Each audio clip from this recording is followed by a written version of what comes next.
नमस्कार दोस्तों, आप देख रहे हैं इंडिपेंडेंट हिमाचल। हम रोज आपके लिए सच्ची और ज़रूरी जानकारी लेकर आते हैं। आपसे एक छोटी सी दिल से विनती है, अगर आपको हमारी मेहनत पसंद आती है तो कृपया चैनल को सब्सक्राइब ज़रूर करें। मुख्यमंत्री सुखविंदर सिंह सुक्खू ने रविवार को राष्ट्रीय टीकाकरण दिवस के अवसर पर कमला नेहरू अस्पताल शिमला में आयोजित राज्य स्तरीय सघन पल्स पोलियो अभियान का शुभारंभ किया। उन्होंने नन्हे मुन्ने बच्चों को पोलियो से बचाव की खुराक भी पिलाई। मुख्यमंत्री ने अभियान के सफल आयोजन के लिए चिकित्सकों, आंगनवाड़ी कार्यकर्ताओं, आशा, एएनएम, पंचायती राज संस्थाओं, स्कूल शिक्षकों एवं प्रशासन की सराहना की। चलिए अब बढ़ते हैं अगली अपडेट की तरफ। जनजातीय क्षेत्र स्पीति घाटी में एक कैफे पर्यटकों की पहली पसंद बन गया है। पानी को ठोस बर्फ में तब्दील कर तैयार किया कैफे न केवल संरचना बल्कि प्राकृतिक सौंदर्य के कारण भी आकर्षण का केंद्र बना है। काजा से करीब 15 किलोमीटर दूर लिंगटी गांव में स्थित आइस कैफे स्थानीय पर्यटन कारोबारी छेरिंग लोबदे की कड़ी मेहनत और रचनात्मक सोच का परिणाम है। कैफे को पूरी तरह से ठोस बर्फ से तैयार किया है। कैफे के पास बर्फ में तब्दील हुए झरने भी पर्यटकों को आकर्षित कर रहे हैं। दिन के समय जहां बाहर का तापमान करीब 10 डिग्री सेल्सियस रहता है, वहीं आइस कैफे के भीतर तापमान -10 डिग्री सेल्सियस तक पहुंच जाता है। चारों ओर जमी सफेद बर्फ, चमकते बर्फीले ढांचे और सर्द हवा के बीच चाय और कॉफी का स्वाद पर्यटकों के लिए यादगार अनुभव करवा रहा है। चलिए अब बढ़ते हैं अगली अपडेट की तरफ। ऐतिहासिक रिज मैदान पर 24 दिसंबर से शुरू होने वाले विंटर कार्निवल को लेकर नगर निगम ने तैयारियां पूरी कर ली हैं। इस बार स्टार नाइट पर मशहूर पंजाबी गायक रोहनप्रीत और पूजा पंडित प्रस्तुति देंगी। पहली संध्या पर रोहनप्रीत और पूजा पंडित 7 से लेकर रात 10 बजे तक रेशमी रुमाल, 2 गल्ला और 52 गज का दामन जैसे हिट गानों की दमदार प्रस्तुति देते हुए शिमला के सर्द माहौल को पूरी तरह गरमा देंगे। Bollywood playback singer Hema Sardesai, comedian Ibrahim Qureshi 1 जनवरी को प्रस्तुति देंगे। नगर निगम के अनुसार कार्निवल के पहले दिन दोपहर 3 बजे के करीब 200 महिलाओं की माल रोड पर महानाटी होगी। वहीं शाम 5 से 6:30 बजे तक वॉइस ऑफ शिमला का आयोजन होगा।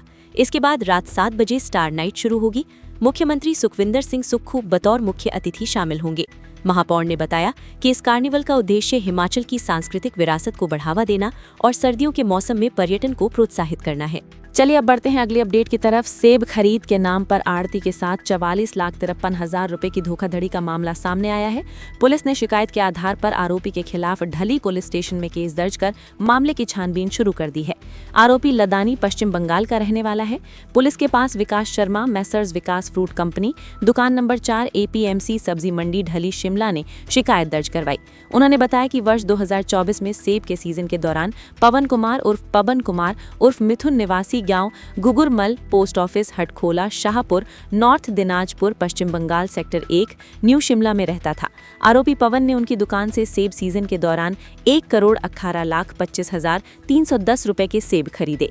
आरोपी ने उन्हें 73,71,316 रुपए का भुगतान किया गया। ये भुगतान पंजाब नेशनल बैंक की शाखा संजौली में उनकी फर्म के नाम पर खोले बैंक खाते में किया गया, लेकिन बकाया राशि 44,53,994 रुपए का भुगतान अभी तक नहीं किया है। इस वजह से उन्हें लाखों रुपए का नुकसान उठाना पड़ा है। पुलिस ने शिकायत के आधार पर लदानी के खिलाफ धोखाधड़ी की विभिन्न धाराओं के तहत केस दर्ज कर मामले की छानबीन शुरू कर दी है। वहीं SSP संजीव कुमार गांधी ने कहा कि मामले की छानबीन शुरू करवा दी है। चलिए अब बढ़ते हैं अगली अपडेट की तरफ। एम्स बिलासपुर में कैंसर मरीजों के इलाज को और अधिक सटीक और सुरक्षित बनाने की तैयारी शुरू हो गई है। संस्थान ने सरफेस गाइडेड रेडिएशन सिस्टम की खरीद के लिए टेंडर जारी कर दिया है। ये अत्याधुनिक तकनीक रेडिएशन थेरेपी के दौरान मरीज की हर हलचली पर नजर रखती है और जरूरत पड़ने पर मशीन को अपने आप रोक देती है। चिकित्सा विशेषज्ञों के अनुसार SGRT सिस्टम की अनुमानित कीमत करीब 2.5 से 3 करोड़ रुपए के बीच है। इस मशीन के आने से एम्स बिलासपुर उन चुनिंदा संस्थानों में शामिल हो जाएगा जहां रेडिएशन थेरेपी की ये आधुनिक सुविधा उपलब्ध होगी। एम्स की ओर से जारी बिड के अनुसार इस उपकरण की 1 यूनिट खरीदी जाएगी। बिड के तहत केवल मशीन की आपूर्ति ही नहीं बल्कि उसकी स्थापना, परीक्षण, कमीशनिंग और रेडिएशन मशीन से इंटीग्रेशन भी शामिल है। चलिए अब बढ़ते हैं अगली अपडेट की तरफ। मटर, लहसुन और फलों के लिए प्रसिद्ध गरसा घाटी के खेत खलिहान इन दिनों पानी के लिए तरस गए हैं। पिछले 2.5 माह से बारिश नहीं हुई है, जिससे किसान बागवानों के सामने गंभीर संकट खड़ा हो गया है। सिंचाई का कोई वैकल्पिक प्रबंध न होने से मटर और लहसुन की फसलें सूखे की चपेट में हैं। करीब 25% फसल पीली पड़ चुकी है। गरसा घाटी के रोट और दलाशिनी गांव के सैकड़ों परिवारों की आजीविका कृषि और बागवानी पर निर्भर है। लेकिन पानी की एक एक बूंद के लिए किसान परेशान है। रबी फसलों की बिजाई नहीं हो पा रही है, जबकि बागवान नए बगीचे लगाने और तौलिए बनाने से वंचित हैं। किसान आसमान की ओर टकटकी लगाए बैठे हैं। चलिए अब बढ़ते हैं अगली अपडेट की तरफ। उत्तर भारत भीषण ठंड की चपेट में है। हिमाचल प्रदेश में पश्चिमी विक्षोभ की सक्रियता से रोहतांग, बारालाचा और शिंकुला दर्रा में शनिवार को बर्फबारी दर्ज की गई। रविवार को प्रदेश के कई हिस्सों में बारिश की संभावना जताई गई है। मंडी, ऊना, सिरमौर, बद्दी और बिलासपुर के कई क्षेत्रों में शनिवार को घना कोहरा छाया रहा। 22 से 24 दिसंबर तक इन क्षेत्रों में कोहरा छाए रहने का येलो अलर्ट जारी हुआ है। उधर राजधानी शिमला सहित प्रदेश के अधिकांश क्षेत्रों में दिन भर बादल छाए रहे। बादलों और ठंडी हवाओं के चलते अधिकतम तापमान में करीब 5 डिग्री सेल्सियस तक की गिरावट दर्ज की गई।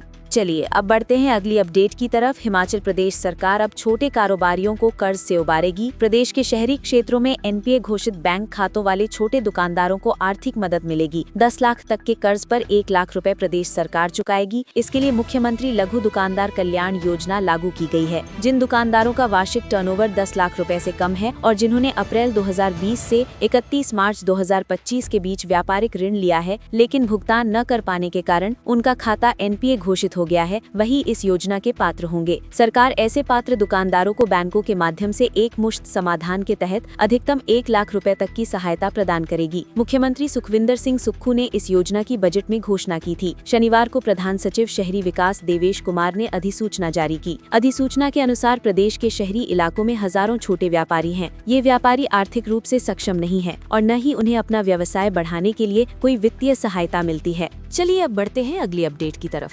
कालका शिमला नेशनल हाईवे 5 पर नववर्ष से पहले राष्ट्रीय राजमार्ग प्राधिकरण ने सफर महंगा कर झटका दे दिया है। शनिवार मध्य रात्रि से हाईवे का सफर महंगा हो गया है। इससे पर्यटन सीजन पर असर पड़ सकता है। हैरत की बात यह है कि सनवारा टोल प्लाजा में NHAI ने 1 साल में तीसरी बार दरों में बदलाव किया है। इसका प्रभाव लोगों पर पड़ेगा। टोल में करीब 40 से 255 रुपए तक वन वे सफर महंगा हो गया है। NHAI की ओर से आदेशों को टोल प्लाजा संचालकों को दे दिए हैं और मध्य रात्रि से वसूलने के लिए कहा है। आदेश में स्पष्ट किया है कि कालका शिमला नेशनल हाईवे में परवाणु से सोलन और सोलन से कैथली घाट तक के एरिया सनवारा टोल में शामिल किया है। ऐसे में 80.722 किलोमीटर के लिए संशोधित शुल्क निर्धारित किया है।